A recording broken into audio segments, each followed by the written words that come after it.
Joel Kirstein was born at 7:50 p.m. on December 8, 1980 in San Francisco, California, on a typically foggy night.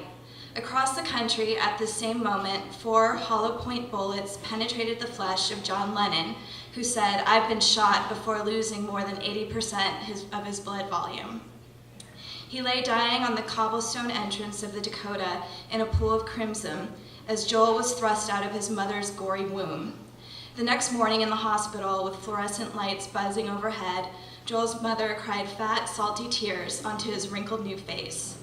Her blubbering was not over the miracle of birth.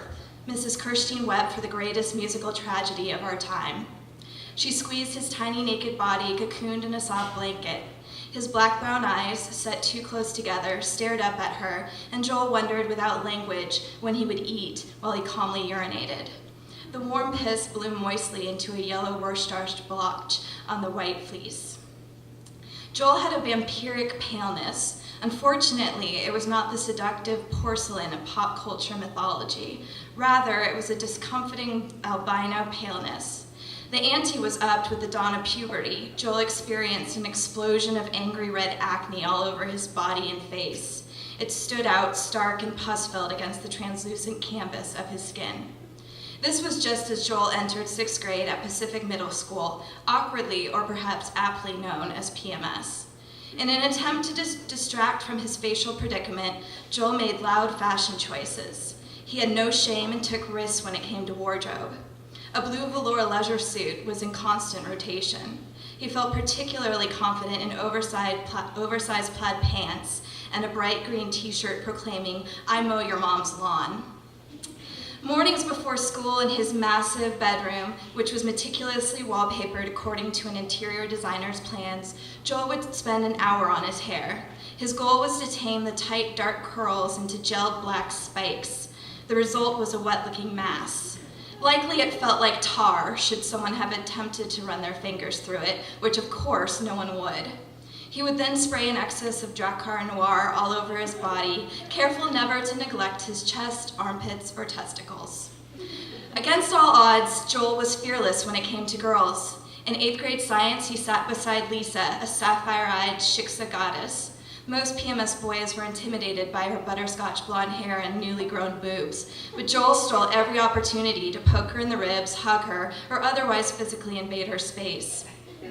He was vulgar with his overtures, his braces glinting as he hinted at erotic dreams and time spent alone with himself, thinking of her. It was off-putting for Lisa, but simultaneously flattering to a girl with built-in low self-esteem and a need to please. Thus, Joel built a friendship with one of the most popular girls in middle school through machinations, a friendship based on lewd flirtation and partisan adulation on Joel's part and pity on Lisa's.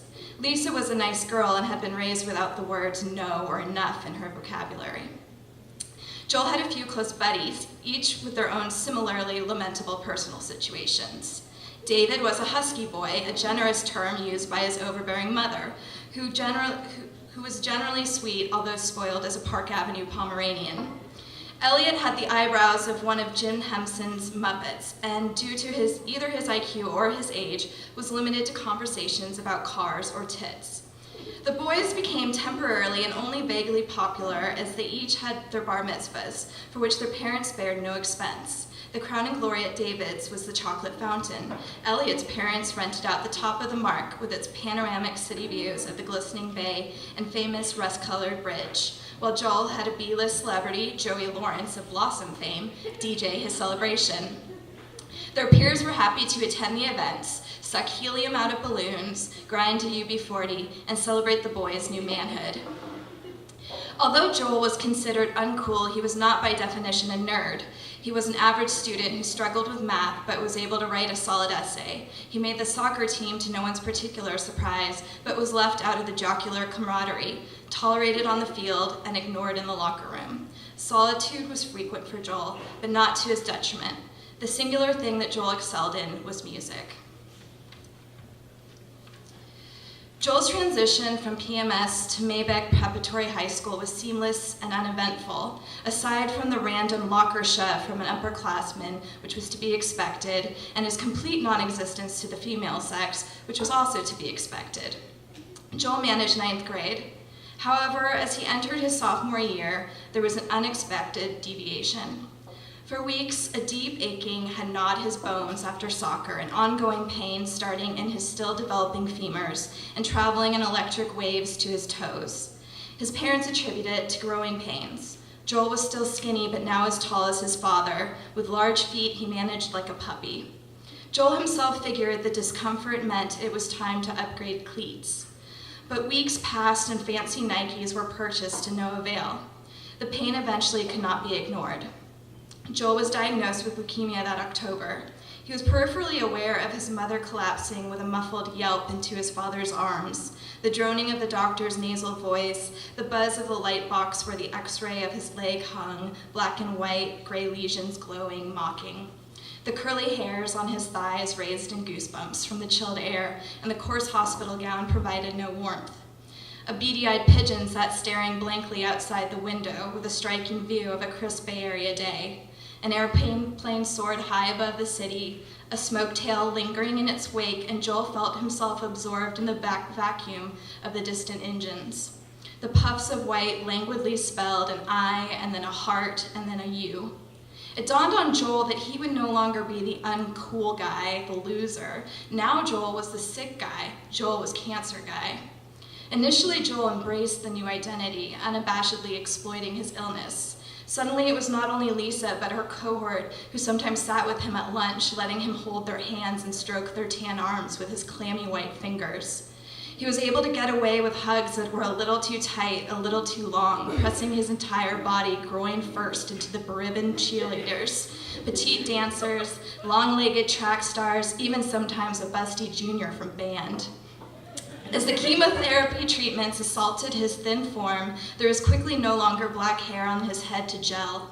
He called attention to this fact when he wore flamboyant hats, particularly a striped Dr. Seuss-esque knit cap with a pert pom-pom. He talked to Lisa for hours on the phone each night. Joel knew her football player boyfriend loathed him, but could not stop these calls without seeming like an insensitive prick.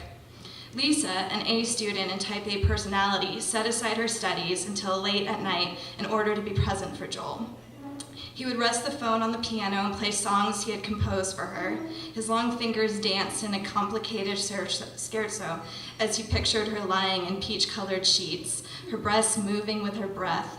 He talked about his summers spent in France at the Kirstein family villa with sophisticated Parisian girlfriends Lisa knew didn't exist.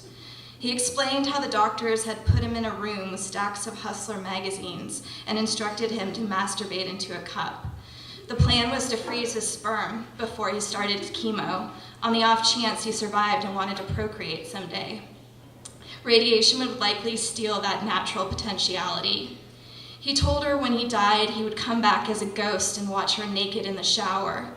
She laughed, a series of flustered giggles, not knowing how to respond to either his sexual advances or his mortality, nor the inexplicable physical desire that stirred somewhere in her stomach. "I'm dying, Lisa. You have to show me your tits at least once. How can you say no to a dying man?" "My God, no. Firstly, you're not going to die, so don't even say that. And secondly, no." "I had to try," Joel said. He could hear Lisa shake her head through the phone and close his eyes thinking of the way she wrinkled her nose when she pretended to be indignant.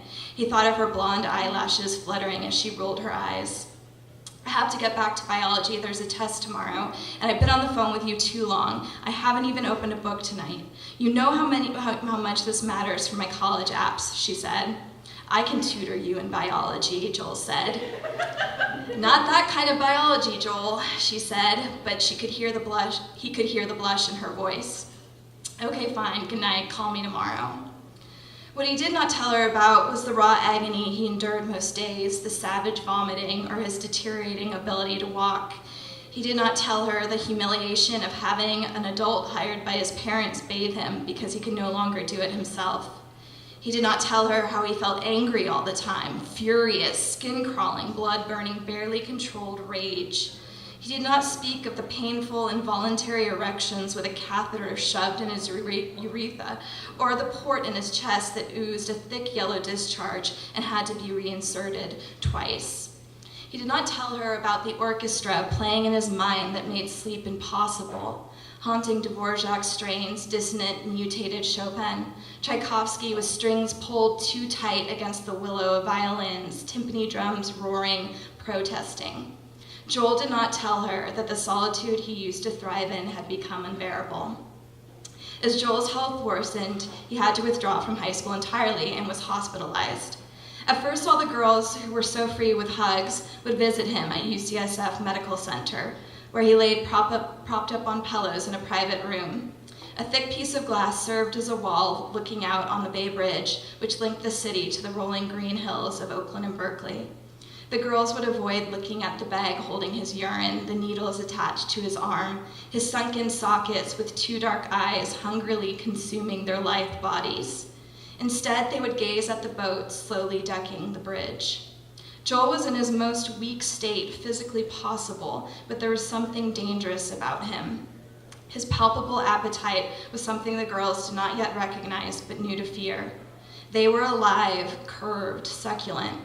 He dreamed of ripping the tubes from his arm, leaping from the bed, and devouring them. They could almost smell his lust mixed with a sick hospital odor. It was a rainy winter, and as the water wept down the glass of the window, the girls stopped coming. Nevertheless, Lisa loyally continued to show up. One dreary evening, she came armed with a cassette player. Prokofiev played softly, and Lisa was balanced cross-legged at the foot of the bed. Joel felt the heat of her body through the blanket, the weight of her between his outstretched legs. A tray stood between them, and he watched her ponder her next move in the game of chess they had been playing for the past hour. She moved her queen. Check. He studied her face, ignoring the board.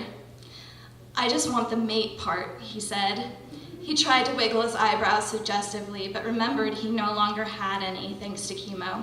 The words instead fell between them, awkward and heavy. "Your move," Lisa said. "That was my move." "I mean, in the game. Go, it's your turn." Lisa wouldn't make eye contact. Although he had little strength, Joel used what was left for the day to swing his arm up and shove the chessboard to the ground. The wooden chessmen made hollow echoes against the sterile floor. The music swelled between them, but Lisa just stood up and began to pick up the pieces. "You're tired," she said. He wanted to tell her he wasn't, but he was exhausted.